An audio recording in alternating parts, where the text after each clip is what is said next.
Silchar medical college ও হাসপাতাল মানে এসএমসিএইচে একটা ডেটা এন্ট্রি অপারেটরের নিয়োগ বিজ্ঞপ্তি বেরিয়েছে। আপাত দৃষ্টিতে বেশ সাধারণ একটা খবর মনে হতে পারে। হুম কিন্তু আমরা আজ এই একটা বিজ্ঞপ্তিকে সূত্র ধরে একটু বোঝার চেষ্টা করব সরকারি স্বাস্থ্য পরিষেবার ভেতরের কিছু দিক, কিছু চলন। ঠিক বলেছেন। এটা শুধু পদের বিবরণ বা আবেদনের তারিখ জানার বিষয় নয়, না না, বরং এই যে নিয়োগ প্রক্রিয়াটা, পদের ধরনটা, কি যোগ্যতা চাইছে, এগুলো আসলে বৃহত্তর ছবিটায় কি ইঙ্গিত দেয় সেটাই দেখার।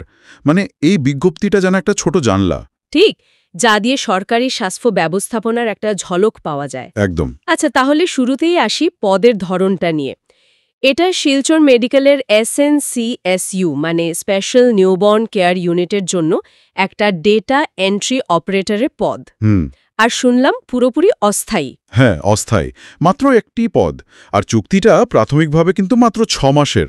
মাত্র 6 মাস? আচ্ছা, এই অস্থায়ী ব্যাপারটা বিশেষ করে SNCUর মতো এত গুরুত্বপূর্ণ একটা বিভাগে এর ভূমিকাটা ঠিক কেমন? এটাই তো খুব ইন্টারেস্টিং পয়েন্ট। দেখুন, এসএনসিইউ মানে নবজাতকদের বিশেষ পরিচর্যা লাগে যেখানে।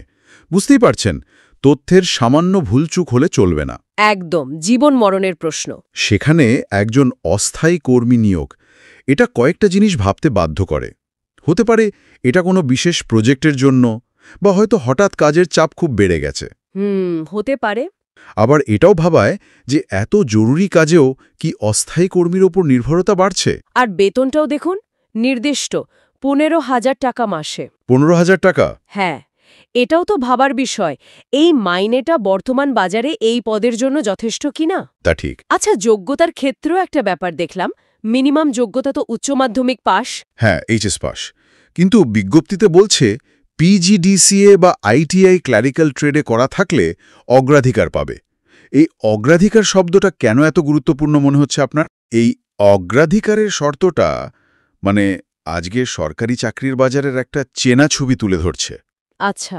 দেখুন, ন্যূনতম যোগ্যতা হয়তো একরকম, কিন্তু আসল চাহিদাটা হলো গিয়ে ডিজিটাল স্কিল। পিজিডিসিএ বা আইটিআই এর মতো কম্পিউটার জ্ঞানকে বেশি গুরুত্ব দেওয়া হচ্ছে। কারণটা সহজ। কি রকম? এসএনসিউতে শুধু টাইপ করে ডেটা এন্ট্রি করলেই তো হবে না। হয়তো ডেটা ম্যানেজমেন্ট করতে হচ্ছে, রিপোর্ট বানাতে হচ্ছে, বা কোনো বিশেষ সফটওয়্যার ব্যবহার করতে হচ্ছে। ও আচ্ছা আচ্ছা। নবজাতকের স্বাস্থ্যের খুঁটিনাটি তথ্য, কটা বেড খালি, ওষুধের স্টক কেমন, এই সব কিছুর একদম সঠিক হিসেব রাখাটা খুব খুব জরুরি। ঠিক। তাই এই দক্ষতাগুলোকে বাড়তি গুরুত্ব দেওয়া হচ্ছে। এটা আসলে স্বাস্থ্যক্ষেত্রে ডিজিটাল নির্ভরতা যে বাড়ছে সেদিকেই ইঙ্গিত করে। বোঝা গেল। আবেদন প্রক্রিয়াটা কিন্তু বেশ সহজ মনে হলো। নির্দিষ্ট স্ট্যান্ডার্ড ফর্মে আবেদন করতে হবে। হ্যাঁ, স্ট্যান্ডার্ড অ্যাপ্লিকেশন ফর্ম। আর সেটা জমা দিতে হবে কাছাড়ের জয়েন্ট ডিরেক্টর অফ হেলথ সার্ভিসেসের অফিসে, সব কাগজপত্রের সমেত। কিন্তু সময়সীমাটা দেখেছেন খুবই কম। হ্যাঁ, সেটাই চোখে পড়ল। 23শে জুন বিকেল 5টার মধ্যে আবেদন জমা দিতে হবে। আর তার পরপরই 26শে জুন শর্টলিস্ট বেরোবে, আর 27শে জুন ইন্টারভিউ, সকাল 11টা থেকে দুপুর 2টোর মধ্যে। বাপরে, এত তাড়াহুড়ো কেন? এই দ্রুততাটা মানে দুটো জিনিসের দিকে ইশারা করতে পারে। এক, হয়তো পদটা খুব জরুরি ভিত্তিতে ভর্তি করা দরকার। মানে এসএনসিউর মতো জায়গায় তো কাজ ফেলে রাখা যায় না। ঠিক ঠিক। 2, এটাও হতে পারে যে সরকারি কিছু ক্ষেত্রে নিয়োগ প্রক্রিয়াটাকে একটু সহজ, একটু ফাস্ট করার চেষ্টা চলছে। তবে এটাও ঠিক যে এত কম সময় দিলে জেলার বা রাজ্যের বাইরের যোগ্য প্রার্থীরা কি আদৌ আবেদনের সুযোগ পাবেন, সেটা একটা প্রশ্ন। কিন্তু তা তো বটেই। বিজ্ঞপ্তিতে অবশ্য বলেছে যে নোটিশ বোর্ডে সব তথ্য দেওয়া আছে, মানে জেডিএইচ কাছাড়, এসএমসিএইচ প্রিন্সিপাল আর ডিসি কাছাড়ের অফিসে। হ্যাঁ, ওটা স্ট্যান্ডার্ড প্রসিডিওর, নোটিশ বোর্ডে দেওয়া থাকে। তাহলে সব মিলিয়ে এই একটা বিজ্ঞাপন থেকে আমরা ঠিক কি বুঝলাম? এটা কি শুধুই একটা চাকরির খবর, নাকি এর ভেতরে আরও বড় কোনো ছবি আছে? আমার তো মনে হয় এটা বিচ্ছিন্ন ঘটনা নয়। এই বিজ্ঞাপনটা আমাদের দেখাচ্ছে কিভাবে সরকারি স্বাস্থ্য ব্যবস্থা, বিশেষ করে জেলা বা স্থানীয় স্তরে জরুরি প্রয়োজন মেটানোর জন্য অস্থায়ী কর্মী নিয়োগ করছে। এটা ডিজিটাল দক্ষতার গুরুত্ব যে বাড়ছে, সেটা চোখে আঙুল দিয়ে দেখিয়ে দিচ্ছে, এমনকি এন্ট্রি লেভেলের পদেও। ঠিক।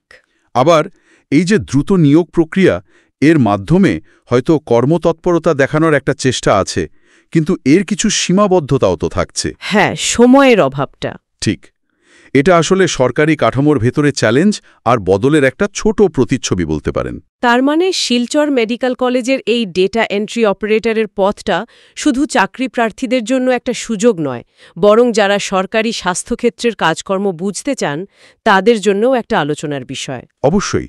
যারা যোগ্য এবং আগ্রহী তাদের মনে রাখতে হবে আবেদনের শেষ তারিখ কিন্তু খুব কাছে, 23শে জুন 2025।